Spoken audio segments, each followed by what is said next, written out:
শুভ দুপুর বন্ধুরা, কেমন আছো সবাই? একটা ছোট্ট মিনি ব্লগ, কিছু কথা শেয়ার করব।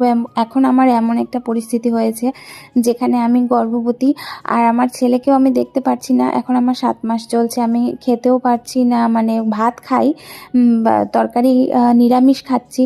তো তার জন্য শরীরটাও দুর্বল হয়ে গেছে। আর সৌম্যদীপকে এইভাবে করে মানে দুদিকে শ্বশুরবাড়ি বাবার বাড়ি দু জায়গাতেই রাখা হচ্ছে। মা যদি এক রাত্র রাখে তাহলে এখানে ও সারাটা দিন মানে থাকে। আবার ওখানে বাবার বাড়িতে যদি সারাদিন থাকে তাহলে এখানে আমি ওকে খাইয়ে দাইয়ে দিচ্ছি। এভাবে শ্বশুরবাড়ির সবাইও দেখছে। আর রাতের বেলা আর কি সৌম্যদীপ তাড়াতাড়ি করে উঠে যায়, ভোর 3টের সময় উঠে যায়, যার জন্য ঘুমটুম হচ্ছে না। আবার সামনে কিন্তু একটা বড় খুশির বিষয়, মানে খুশির দিন আসছে, সাথে করে কিন্তু অনেকটা সমস্যা নিয়েও আসবে। তো তোমরা সবাই আশীর্বাদ করো যাতে আমি এই সমস্যাগুলোকে কাটিয়ে চলতে পারি। আর এই দেখো, ভাত রান্না করে নিয়েছি, সকালে 5টা থেকে আমি রান্না শুরু করে দিয়েছি। আর এখানে খাওয়া শেষ হওয়ার পরে এই তরকারিগুলো বেঁচে গিয়েছে, আলু ভাজা, মাছের মাথা, তারপর ডাল, এইভাবেই।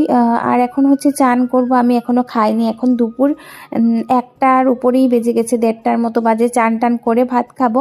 আর ওখানে তো সৌম্যদীপ খেয়ে ঘুমিয়ে গেছে, মাকে ফোন করে জিজ্ঞেস করেছিলাম। আজকে রাত্রে সৌম্যদীপ থাকবে, কাল সকালে আবার, কাল বিকেলে